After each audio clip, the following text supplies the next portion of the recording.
The groom texted the bridesmaid at 2 a.m. The bride's lawyer. Dad turned the wedding into court. He should have been dreaming of me. But at 2 in the morning, my groom was texting my bridesmaid instead. If you find value in real stories told with clarity and truth, make sure to subscribe to Left Woman Loud for more. Her phone buzzed on the nightstand. 2:03 a.m. She groaned, rolling over, expecting a spam alert or some late Amazon notification. But the glow from the screen froze her mid-breath. Groom's name, and not to her. A preview line showed the first few words of the message. Her heart slammed against her ribs. She tapped the screen with shaking fingers.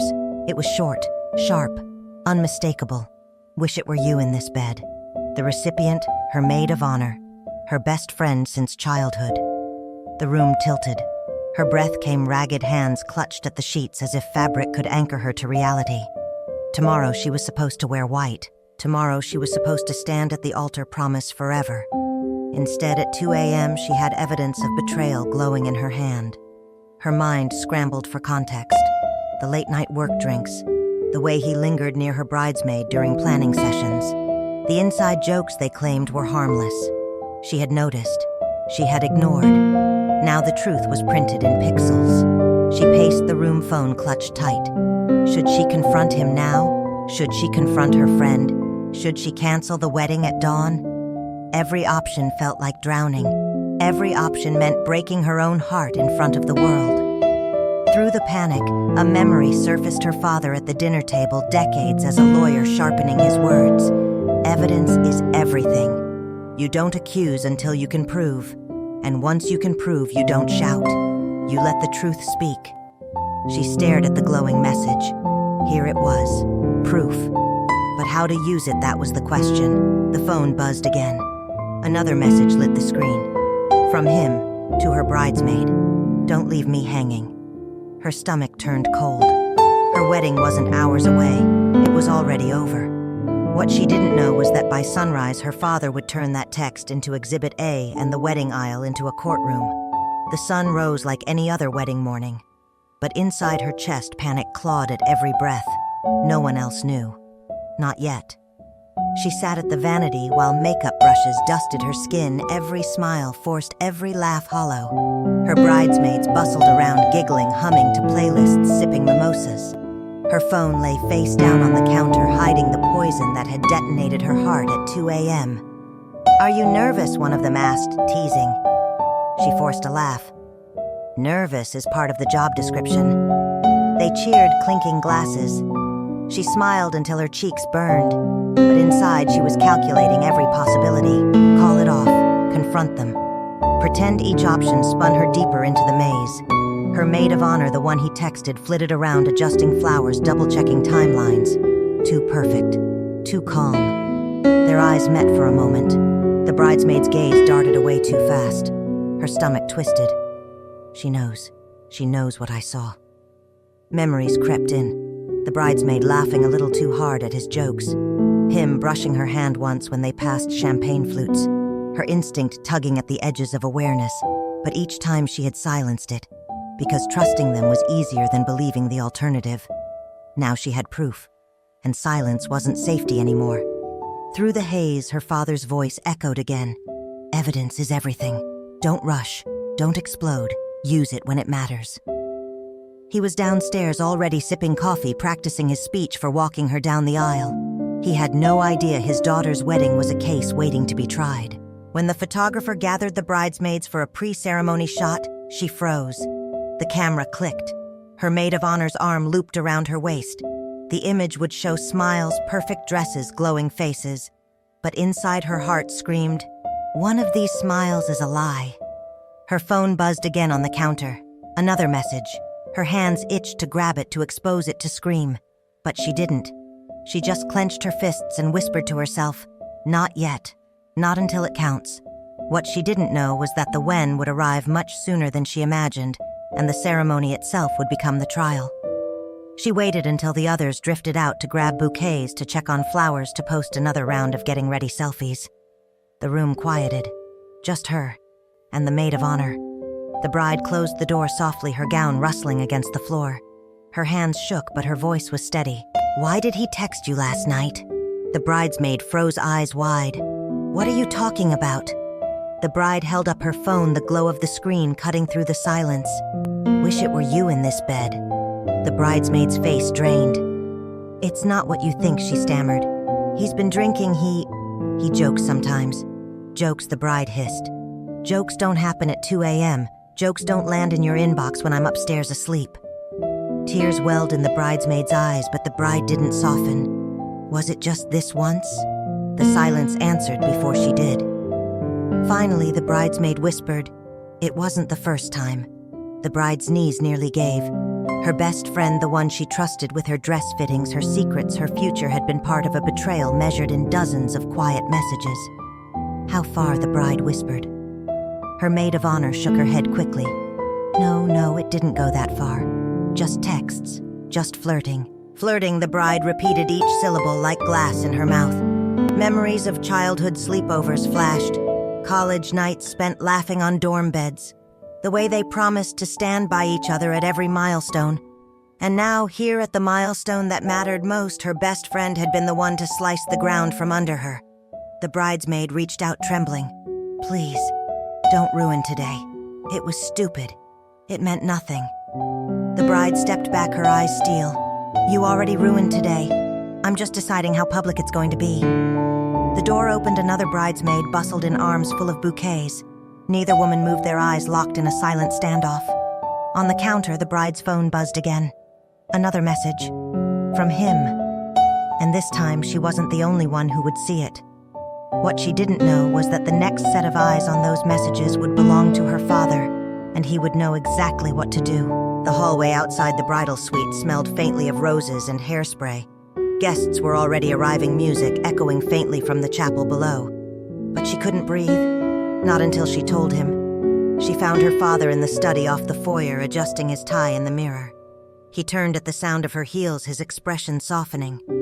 "You okay, sweetheart? You look pale." Her throat tightened, words catching like stones. Instead of speaking, she handed him her phone.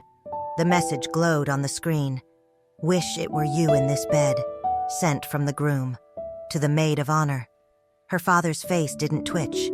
He scrolled slowly, eyes narrowing at the thread of late-night texts. Then he set the phone down on the desk, folding his hands as if it were evidence in court. "Sweetheart," he said quietly, "this is enough to end it." Her lip trembled. "But what do I do? Everyone's here. Mom's in tears already over the flowers. The church is full." His voice dropped lower, steadier. "You don't let him walk you into a lie. You let him walk himself into it." She blinked, confused. "What do you mean?" He leaned back in his chair, the faintest smile tugging at his lips. "Leave it to me. I've been building cases longer than he's been alive." Memories rushed in, sitting in the gallery as a girl watching him dismantle witnesses with nothing but calm logic and paper trails. The way he always said the truth is a sharp blade. You don't wave it around. You draw it when it counts.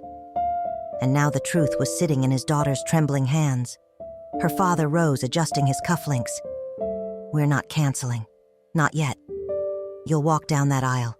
He'll stand at the altar. And then..." He tapped her phone. We let him answer to his own words. Her breath caught. "You're turning the wedding into a courtroom," he finished. "Exactly." She looked at him, part terrified, part relieved. Her father wasn't just walking her down the aisle anymore. He was about to prosecute the man waiting at the altar. What she didn't know was that by the time the vows began, her father would be holding the entire church in silence, waiting for the groom to cross-examine himself. The chapel glowed with stained glass light. Rows of guests filled the pews, murmuring in excitement, fanning themselves with programs. The organist struck the first notes. At the front, the groom stood tall, tie, crisp, smile practiced. He looked every bit the perfect husband to be. Only she knew the rot beneath the polish. The doors opened. All eyes turned. She stepped forward on her father's arm gown, shimmering in the sunlight spilling through the high windows. The guests gasped at her beauty, but her father felt the tension in her grip, the steel hidden under the lace. Step by step, aisle by aisle, the weight of truth pressed down harder. The priest welcomed everyone, his voice steady and warm. The words floated, "We are gathered here today." The bride's heartbeat thundered louder than the organ. Her father's jaw tightened, and the groom, smug, oblivious, looked at her with rehearsed tenderness. The moment came, the vows, the promises, the lies about to be spoken out loud. Before the groom could speak, her father raised a hand. "Your Honor," he said loudly. The entire room turned. The priest blinked, startled. Sir, her father's voice cut clear, calm, commanding the same tone he used in courtrooms for decades. "I object, and I have evidence." Gasps swept through the pews. The bride froze. The groom's face drained of color. Just hours earlier, she'd begged her father not to humiliate her. He'd promised, "It's not humiliation if you're telling the truth." Now, standing in front of hundreds, she realized this wasn't her shame to carry. It was his. Her father reached into his pocket phone in hand, the incriminating texts ready to be read. The groom shifted, panic flickering in his eyes. And in that instant, the wedding wasn't a ceremony anymore. It was a trial. The chapel held its breath. The bride's father cleared his throat. And with the first words he spoke, the perfect wedding unraveled into chaos. What no one knew was that he wasn't just about to stop the wedding, he was about to put the groom on trial in front of every witness they knew. The silence was deafening. No coughs, no whispers, just the weight of anticipation as the bride's father lifted the phone like it was Exhibit A. He didn't shout. He didn't need to. His voice carried with the authority of decades spent dismantling lies in front of juries. At 2 o'clock this morning, he began. "The groom, my daughter's fiancé, sent this message to her maid of honor." He tapped the screen. The words lit up, projected on every shocked face in the room. "Wish it were you in this bed." Gasps broke the silence. A murmur rippled through the pews. The groom's parents stiffened. The bride's mother pressed a hand to her mouth. Her father wasn't finished. He scrolled, voice steady. Not just once, multiple times. "Here, don't leave me hanging. Here, no one has to know." Each text struck like a gavel. Each word stripped the groom's facade away. Guests shifted in disbelief, some shaking their heads, others whispering furiously.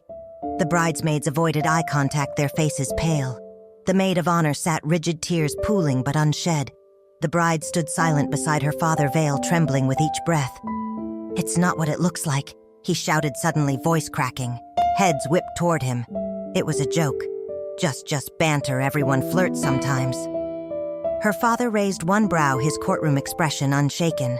"A joke sent at 2 a.m. to the woman standing beside my daughter in her wedding dress." The groom faltered. Sweat beaded at his temples. He was no longer the groom. He was the defendant. The bride had once feared she'd freeze in this moment. That shame would paralyze her. But instead, she felt her father's presence like armor. Each text read aloud wasn't her humiliation. It was his indictment. Her father lowered the phone, the courtroom silence pressing tighter. Then he looked directly at the groom and said, "You may take your vows, or you may take the stand, but you cannot do both." What no one realized was that the groom still thought he could talk his way out, but this courtroom had already chosen its verdict. The groom's face burned red, but his voice pitched high with desperation. This is being blown out of proportion. It was a stupid joke, nothing more." The pews erupted in murmurs. Some laughed bitterly, others shook their heads in disgust.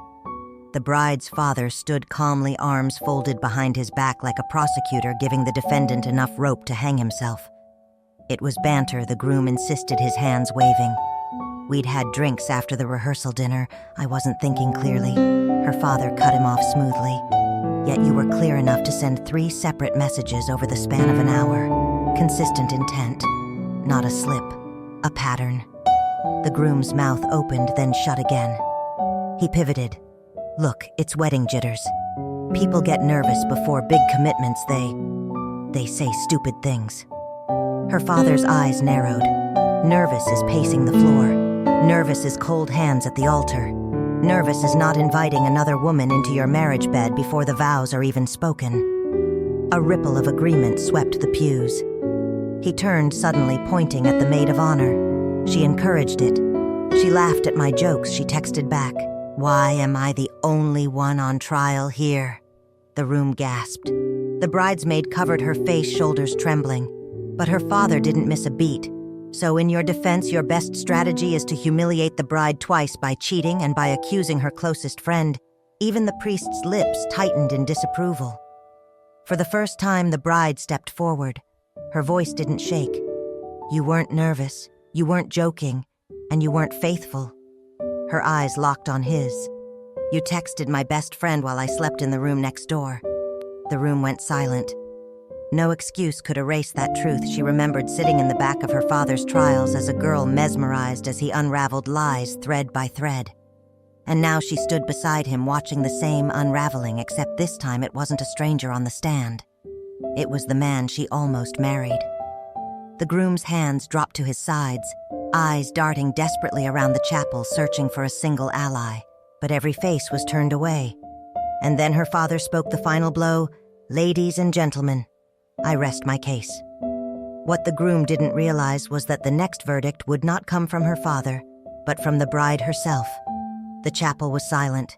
The groom stood alone at the altar, sweat-beading excuses exhausted. The bride looked at him, veil trembling, heart steady, for the first time since 2 a.m. Everyone waited. For her decision. For her verdict. She reached down, twisted the engagement ring from her finger. The diamond caught the stained glass light, a sparkle of promises already broken.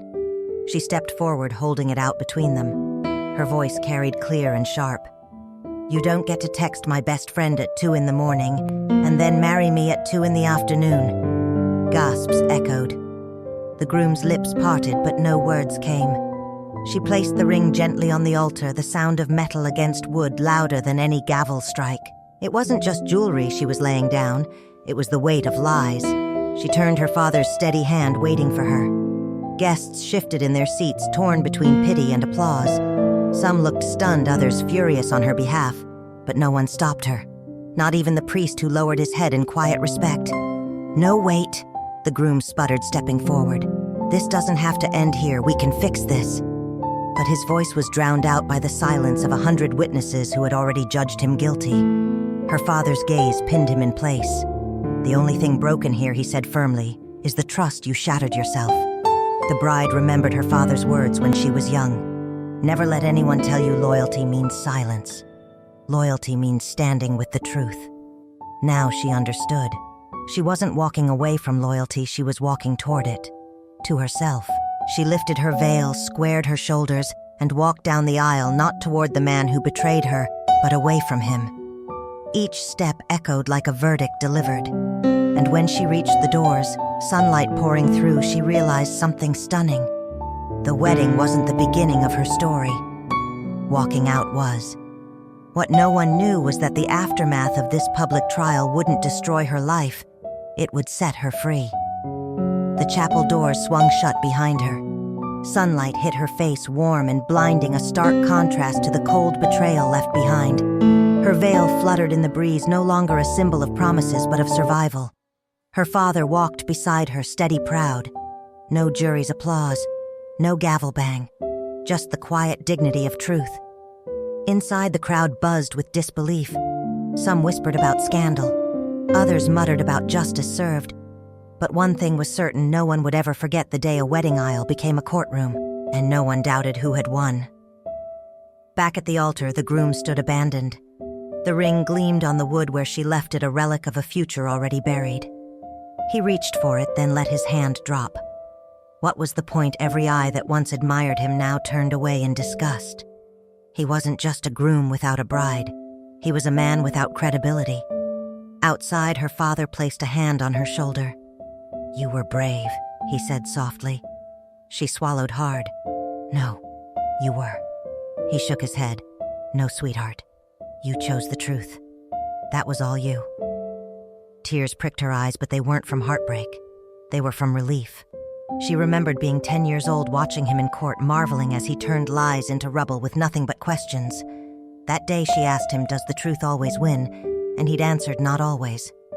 But when you stand with it, you never lose yourself."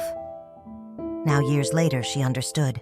Weeks later, she packed away the dress, not with bitterness, but with finality. She didn't toss it, didn't burn it. She folded it carefully, placed it in a box. Not as a keepsake, but as a reminder. She had walked away once. She could walk away again. At a cafe downtown, she sipped coffee, her phone buzzing with messages of support. Friends, family. even strangers who had heard. Her life wasn't ruined, it was waiting. She closed her phone, exhaled, and smiled at her father across the table. For once, she said lightly, "I think you enjoyed that wedding more than anyone." He chuckled, raising his cup like a toast to the only verdict that mattered. She looked out the window at the busy street, heart steady. She wasn't a bride left behind. She was a woman who refused to marry a lie, and that she realized was the truest vow she could ever make.